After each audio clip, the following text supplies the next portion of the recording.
Oke, ini masih ada waktu nih untuk kita saling sharing ya. Silakan. Atau ada tambahan, ya, saksian atau sharing atau pertanyaan, silakan. Masih ada banyak waktu.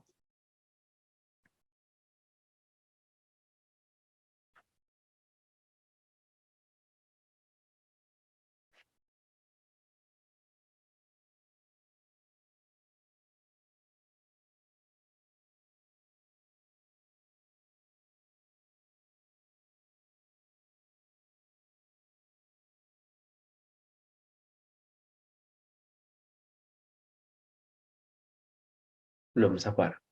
Kita beri satu kesempatan. 1-2 menit kita tunggu dulu, siapa tahu ada yang mau memberikan tambahan saksian atau pertanyaan, monggo silakan. Masih ada waktu kita untuk ini.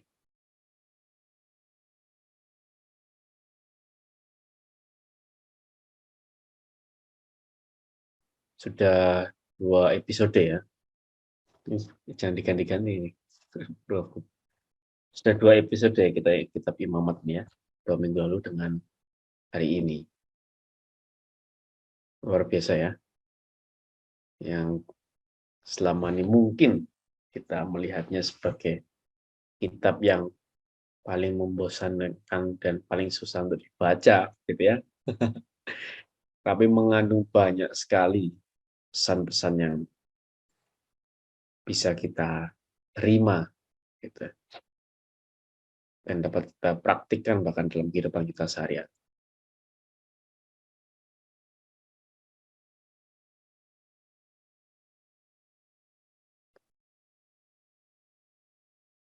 Oke, tidak ada, sudah cukup. Luar biasa ya. Oke, kalau gitu next kita masuk ke, siapa tahu ini udah ditodong ini Yelin cerita. Siapa tahu Kak Yelin mau membagikan kisahnya.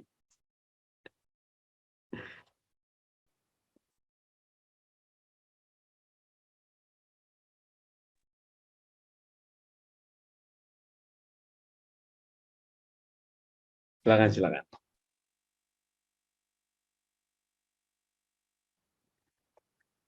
Ya, karena kayaknya semua pada malu-malu ya. Jadi kalau soal ini ya, kalau soal memberi gitu. Kalau soal korban, soal memberi, aku rasa semua kita tuh pernah yang ngalamin pernah memberikan persembahan, pernah melakukan korban gitu ya. Aku rasa orang-orang pengikut Kristus rasanya aneh kalau nggak berkorban, aneh kalau nggak lakukan persembahan. Cuma kan persembahan kita kadang-kadang macam-macam tuh motivasinya, macam-macam tuh waktu saat memberi persembahan atau korban, mungkin ada yang sungguh-sungguh, ada yang setengah hati, ada yang hitung-hitungan, ada yang memikirkan banyak hal dulu baru ngasih, bisa macam-macam. Tapi pada intinya kita tetap memberikan persembahan. Tapi semua itu it's okay. Tapi kan di sini kita belajar banyak ya tentang korban, apalagi korban tuh ternyata macam-macam lah, korban penghapus dosa lah, persembahan sulung dan segala macam gitu. Saking seluar biasa itu korban-korban itu semua, dan itu Tuhan yang ngajarin kita gitu ya. Kita udah hasil panen mempersembahkan persembahan sulung, kita harus berikan sama Tuhan yang terbaik gitu. Bukan karena Tuhan itu pengen dikasih ya dari uang kita, hasil usaha kita atau dari hasil panen kita, sama sekali enggak, dia enggak kekurangan. Cuma apa sih maknanya, itu yang paling penting ya. Makna dari korban-korban ini gitu. Apa sih maknanya, kenapa sih Tuhan menginginkan kita kasih persembahan? Sebenarnya intinya bukti tanda cinta sih kalau menurut aku ya, bukti tanda cinta kita akan Dia. Karena Dia sendiri pun membuktikan cintanya akan kita tuh dengan ya Dia sendiri turun, bahkan Dia sendiri yang berkorban gitu ya. Korbannya Tuhan bahkan lebih besar dari apa yang pernah kita lakukan selama kita hidup gitu. Jadi udah gaya hidup kita lah yang namanya korban, persembahan itu udah jadi ciri anak-anaknya Tuhan, ciri kita punya Kristus gitu. Jadi kalau menurut aku soal korban, apalagi korban pendamaian, korban sulung, seolah-olah lah apalagi yang menjadi hakku Tuhan gitu ya, apalagi menjadi hakku, semua aja dikorbankan semua. Memang iya, memang kita nggak punya hak lagi gitu atas apapun yang kita punya gitu. Semua halnya kita dikasih, kita dalam kondisi kekurangan, ya tetap kok Tuhan sampai detik ini tetap Tuhan kok yang mencukupkan gitu ya.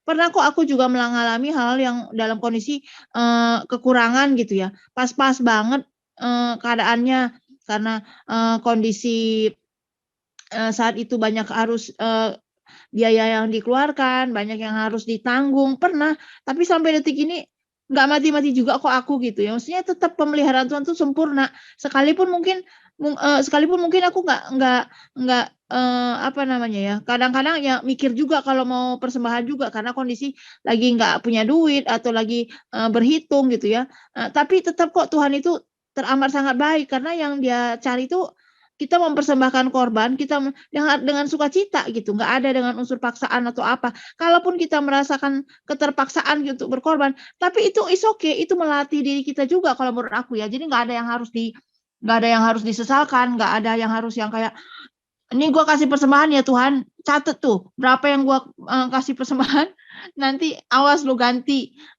Kalau nggak gitu, bahkan sampai ukuran takaran kita begitu pun Tuhan pertimbangkan, karena Tuhan masih mempertimbangkan yang lain ya, maksudnya kesetiaan kita nih anak, walaupun dia ngomel-ngomel ke gua ngasih persembahan, tapi dia masih tetap ngasih, itu pun dapat penilaian dari Tuhan, karena kan pasti Tuhan mengukur kadar iman tiap kita gitu ya. Walaupun ekspektasi Tuhan kita menjadi memberikan korban tuh dengan quality yang segitu hebatnya gitu. Kualitas yang benar-benar cinta sama Dia sampai ya kalau ada peribahasa gini, lu kalau mau berkorban, lu ngasih persembahan, kalau nggak sampai sakit, sampai nggak terluka, itu belum nyampe lu level mempersembahkan yang the best. Kalau lu ngasih persembahan tanpa hati lu bergores gitu sampai kita merasa sakit, lu belum ngasih persembahan sesungguhnya sebenarnya gitu loh. Ya contohnya ya kayak siapa? Ya kayak Abraham lah, anaknya the one and only, cuma itu satu-satunya dia persembahkan. Bahkan Tuhan sendiri pun satu-satunya dia punya anak, ya dia kasih ke kita gitu. Kan itu menggoreskan hatinya banget gitu loh. Nah, kita pun sama. Nah, nanti mungkin teman-teman ya kayak pengorbanan siapa lagi yang paling dekat ya pasti orang tua kita lah ya, yang paling nyata gitu. Kadang-kadang kita melukai hati orang tua kita, kadang-kadang kita juga nggak jadi anak yang baik gitu. Nah itu pun kadang-kadang tapi orang tua kita berhenti sejak saat ini, lu nggak gua biayain, nggak ada juga orang tua kayak gitu. Mau kayak kita ngeyel kayak apapun dia nggak berhenti untuk tetap membiayai kita kuliah, membiayai kita hidup, memberikan kita segala sesuatu yang terbaik gitu ya. Aku rasa seperti itu Tuhan apalagi. Jadi kalau bicara soal korban, aku rasa nanti makin banyak ya, maksudnya makin hari kita akan semakin banyak belajar gitu ya, untuk seberapa banyak sih cinta kita akan Tuhan gitu. Karena kalau kita bilang cuma hanya lip service, ya Tuhan aku mengasihimu, aku kan udah melayanimu, aku kan udah ngasih ini nih, itu is okay. Tapi sampai sejauh mana kita korban kita ini naik level nggak korban kita ini sama Tuhan. Nah itu yang hari-hari ini kalau menurut aku di akhir-akhir zaman ini itu yang dituntut. Karena kenapa? Tahu nggak teman-teman, tekanan zaman sekarang ini tuh berat banget. Nah, ya mungkin bisa lihat ya, karena tantangan tuh apa? Tantangannya tuh banyak banget ya, karena tekanan zaman tuh apa? Kita dipaksa untuk apalagi kalau anak-anak muda sekarang ya, pengennya apa? Wah, hidup tuh harus tingkat kesuksesan tuh kesuksesan itu atau bukti kalau kamu diberkati Tuhan itu ya hidup kamu mapan, hidup kamu ini tak kekurangan satu apapun segala macam. Iya sih gitu, tapi bukan ya balik lagi kayak Jos bilang, tapi di mana letak hatimu? Di berkat itu atau di Tuhan? Nah, itu akan kelihatan dari gaya hidupnya gitu. Itu akan jelas kelihatan. Waktu Tuhan memberkati kita sedikit, kita masih cinta banget ke Tuhan, jam doa kita tinggi, kita mau berani penginjilan, berani kita berbicara sama orang, berani gitu. Karena ya cuma hanya Tuhan aja andalan kita. Nah, ketika Tuhan naikin level kita, nah mulai di situ ujian sebenarnya teman-teman. Jadi makin naik level kita, dikasih kita berkat yang banyak. Nah, hati kita gimana nih? Goyang nggak? enggak gitu.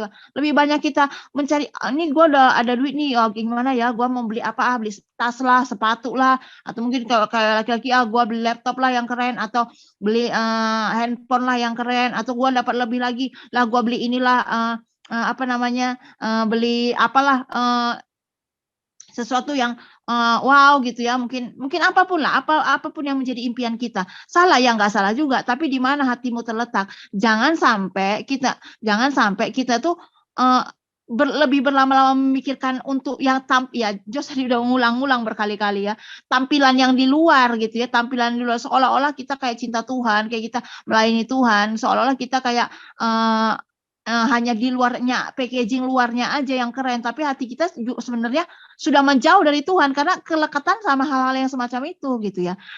Ya tetap kok aku perpuluhan ya. Aku juga punya pengalaman ya sama Leo. Aku tetap kok perpuluhan karena kasus Leo kemarin itu.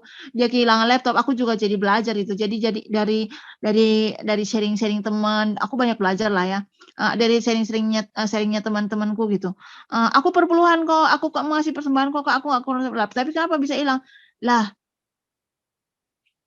ya gimana ya Kak, ya kalau emang iya hilang ya udah bersyukur aja, ya itu tes ya, maksudnya itu tes lah yang dikasih Tuhan untuk setiap orang gitu. Nah, apakah kamu masih bisa tetap bersyukur nggak? Kamu bisa menerima nggak?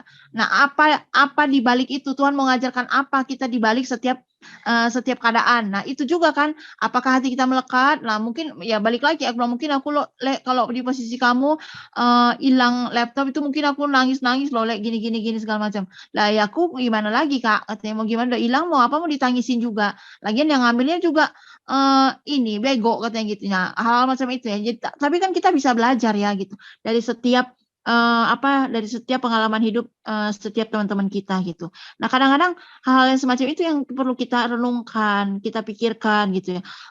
Jangan sampai kita terlena sama apa yang udah Tuhan kasih, berkat-berkat Tuhan kasih. Kayak apa ya?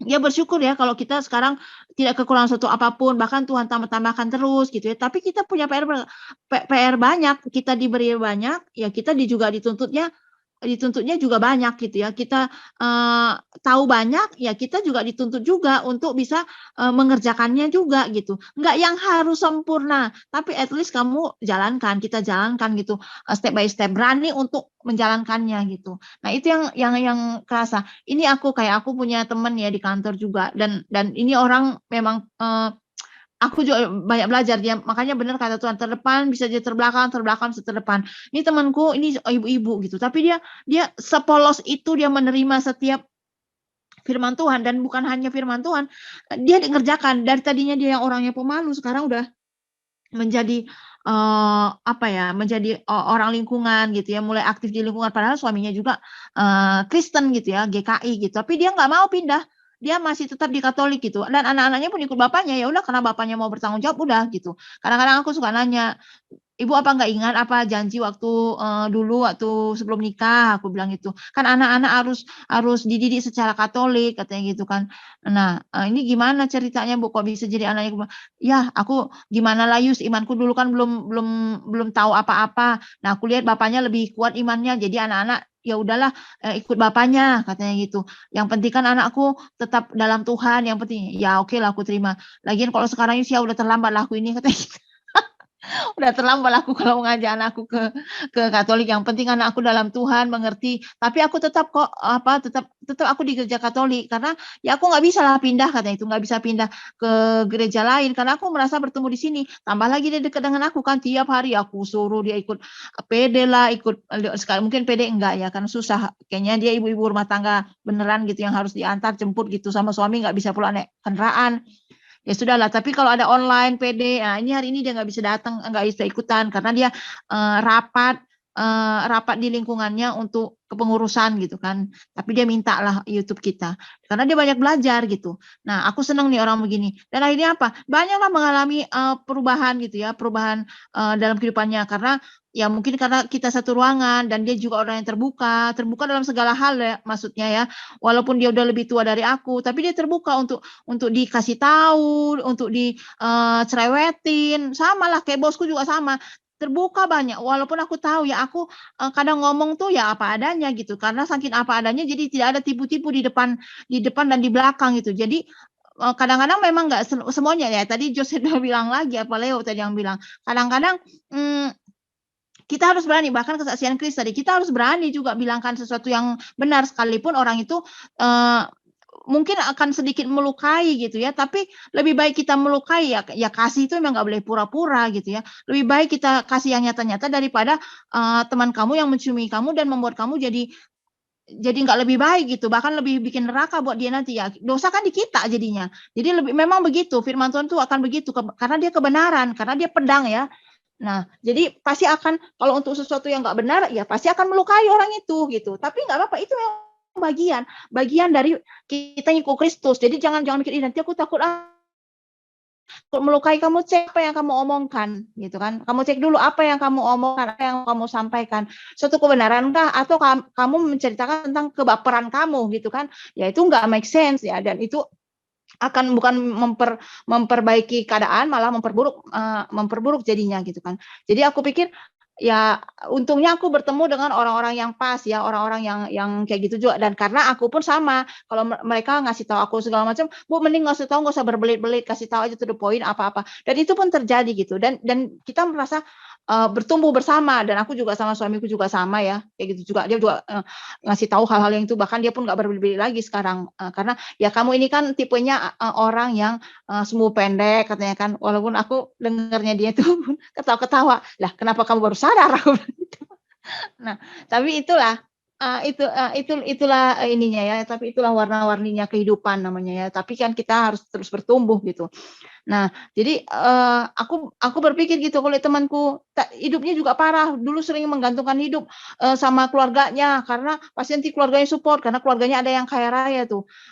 Terus nanti dia bantu aku dan ini segala macam, sampai akhirnya ibu nggak bisa loh, sekalipun keluarga ibu kaya, ibu nggak bisa menggantungkan harapan ibu sama orang tersebut. Nanti lama-lama ibu kecewa, bener aja omonganku, kecewa akhirnya dia minta tolong segala macam, kecewa.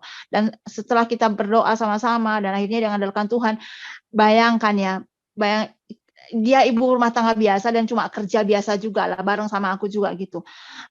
Tapi tiap hari aku cekokin dia gini, dia mau saat itu dia perlu dia butuh motor untuk anaknya kuliah, dan yang kerja yang benar kan cuma istrinya, bapaknya kerjanya serabutan lah, kalau ada duit ada, enggak. Yang kerja kantoran beneran tuh istrinya, yang temanku ini. Tiap hari aku cekokin, Bu, jangan berutang. Aku bilang itu, jangan berutang, jangan coba-coba berutang. Nah, kalau mau perlu motor, berdoa sama Tuhan, nanti Tuhan sediakan. Padahal itu dia dalam kondisi uangnya pun tak ada, nol sebenarnya. Jangan berutang. Tiap hari bilang, iya Yus, tapi harus gimana ya, segala macam. Minta sama Tuhan. Tuhan punya banyak cara. Dari nolnya, dari imannya yang nol sampai kenyataan. Tapi dia mau gitu mendengarkan. Tuhan tidak mau kita mengutang, apapun itu, bilang itu. Sekalipun tawaran-tawaran orang di luar sana enak, nggak apa-apa, cicilan ringan dan segala macam, jangan berutang. Tahankan, aku bilang itu. Tahankan, jangan berutang, jangan kita gila pengen ini, pengen motor, pengen apa kalau dengan berutang, pengen yang bagus-bagus tapi dengan berutang, bukan tipe kita. Aku bilang itu, jangan nanti bikin susah ibu juga. Aku bilang kan, karena support dari suami juga nggak ada. Apa yang kita mau gadekan? Aku bilang itu. Iya, terus sampai akhirnya dia punya iman, dan akhirnya tetap dia ngasih persembahan. Iya, karena kan dia walaupun kayak gitu, walaupun dia ke gereja Katolik, tapi dia tetap ngasih persembahan ke GKI, ke Katolik juga iya. Tahu nggak, itu aku pikir impossible lah ya untuk orang yang cuma kerja kantoran biasa, gajinya juga biasa, bisa nyekolahin anak 2 di tempat yang mahal-mahal, tambah lagi nggak kekurangan suatu apapun, bisa beli motornya juga keren, yang harganya 30 juta, baru cash, bayangin. Nah, itu satu prestasi yang luar biasa, hanya mengandalkan Tuhan, cuma berdoa. Makanya sampai sekarang dia tergila-gila sama Tuhan gitu. Kadang aku yang minder, kadang Yus, aku nggak makan hari ini, kenapa? Aku puasa. Nah, kalau aku kan tipenya gitu. Kalau ada orang yang lebih baik dari aku soal begitu, aku langsung iri gitu. Bukan karena dia dapat apa. Ih, orang ini tekun ya, orang ini taat ya. Aku tuh irinya begitu gitu. Tekunnya. Nah, besok aku puasa itu pasti. Aku coba puasa. Nah, kemarin aja ya teman-teman, ini agak melenceng sedikit. Kemarin aja teman-teman, ini bapakku Yus udah 80 tahun, tapi dia malam tuh nggak makan malam, karena dia nggak mau makan malam, karena dia jaga kesehatan, dia mengekang diri, menahan diri. Sekarang dia bugar banget loh, begini-begini. Sekalian dia bugar, sekalian menahan diri. Karena kan kita kan kadang-kadang malam lapar apa dan segala macam. Nah kemarin sama, aku juga punya suami, kemarin aku cuma makan sekali hari ini ya, cuma sekali makan kenyang, aku puasa. Nah dalam hatiku tuh langsung, ih kok dia bisa, aku enggak ya, kok bisa kayak gitu ya. Nah hal-hal macam itu, nah aku langsung ketika dia memutuskan dia nggak makan malam, aku pun ikut-ikutan jadinya. Jadi seperti itu. Jadi kalau aku pikir, nah apa ya, banyak hal yang aku belajar itu, kalau kita nggak bisa ngasih, nggak mau belajar, apalagi ngasih persembahan, atau kalau hal semacam itu aja kita nggak setia, jangan harap yang lain gitu. Jangan harap ngikutin yang lain. Jadi kalau bicara soal persembahan, ya itu bagaimana sikap hati kita sih sebenarnya ya ke Tuhan dalam segala perkara gitu. Pas Tuhan naikkan level perekonomian kita, ya ngasih korbannya pun, ngasih persembahannya pun, dalam memberinya pun sudah layak dan sepantasnya, ya lebih lagi gitu. Nah itu yang kalau menurut aku yang sesuatu gitu ya. Nah ya sama, aku juga sama. Waktu Tuhan kasih berkat begini, ya sama. Biaya yang kutanggung juga tuh banyak, ngikutin jadinya sebenarnya. Kenapa? Semua tuh cuma titipan. Semuanya itu cuma dikasih berkat, bukan buat kamu doang, tapi kamu bisa jadi berkat buat banyak orang.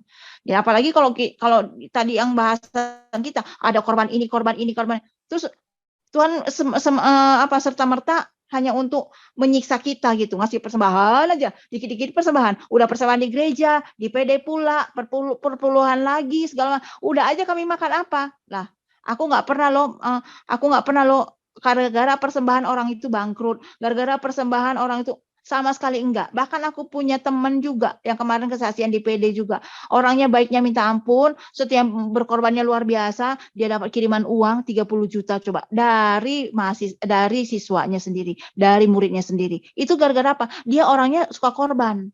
Nah, itu juga sesuatu. Jadi bukan karena apa yang kita kasih ke Tuhan, enggak serta-merta kita kasih sekarang hari ini ke Tuhan punya 100 rupiah gitu ya. Besok Tuhan ganti 100, enggak begitu. Tuhan enggak mainannya begitu, enggak mainan receh kalau Tuhan. Dia mainannya luar biasa. Nah, jadi makin hari kita bisa merenung lah ya. Bukan berdasarkan nanti Tuhan kasih pasti enggak, bukan Tuhan kasih pasti itu mah. Pasti kalau soal Tuhan kasih enggak usah nanya, enggak usah ragu, enggak usah bingung, pasti Tuhan kasih. Tapi yang harus dibenerin itu kalau menurut aku nih, hati kita dulu nih, dibenerin dulu. Nah, hati kita melekatnya sama apa? Nah, kilau-kilau dunia ini atau bagaimana, itu sih paling penting, dan itu PR aku juga gitu. Kekhawatiran aku, ketakutan aku sama ya kayak ibu-ibu yang lain, mungkin takut di rumah nggak ada beras, takut nanti ini kekurangan apa dan segala macam, karena aku masih ada yang orang kuliah gitu ya, bapak ini juga masih kuliah, segala sesuatu bisa aja apapun terjadi gitu. Orang tua aku juga udah tua dan mereka juga perlu maintenance juga, dan sekarang udah sakit juga kan. Padahal kita harus prepare segala macam hal. Jadi banyak hal yang sebenarnya kasih nggak ya kan kayak gitu juga kadang-kadang. Tapi ya udah belajar lepas aja. Kalau kita lepas ya Tuhan juga akan melepaskan dari surga. Kalau aku rasa begitu sih. Nah itu sih menurut aku teman-teman, kalau soal korbannya persembahan katanya jangan ragu-ragu lah gitu, jangan ragu-ragu, jangan hitung-hitungan ini kemana ya uang-uang persembahan yang kita kasih itu mana. Jelas-jelas kamu gak usah pikirkan apa yang udah kamu berikan, kamu yang udah lepas, kamu pikirkan juga besok aku bisa ngasih persembahan berapa lagi yang Tuhan senang, yang bisa menyenangkan itu. Tanya Tuhan aku mau kasih persembahan berapa nih, kalau bisa tanya seperti itu. Nah kalau Tuhan udah menjawabnya, lakukan. Nah itu pasti akan bawa dampak yang luar biasa buat diri kita juga. Itu sih kalau menurut aku. Ya maaf ya kepanjangan, itu sih. Terima kasih teman-teman, Tuhan berkati. Terima kasih. Berarti sharing tadi juga sekaligus menutup acara kita ya. Pada jam 9 kita tutup. Ini ya diumumkan kembali.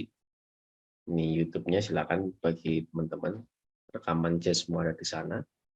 Dan Instagram kita juga bagi yang mau tanya-tanya bisa DM langsung ke Instagram kita @house.of.place. Dan pengumuman kita setiap Selasa kita akan ada PD offline, besok Selasa kita akan ada PD offline, dan setiap Jumat kita akan ada Miracle Rosary online ya. Besok Jumat jam 8 di link yang sama dengan link jazz ini kita akan berdoa rosario sembari berdoa syafaat.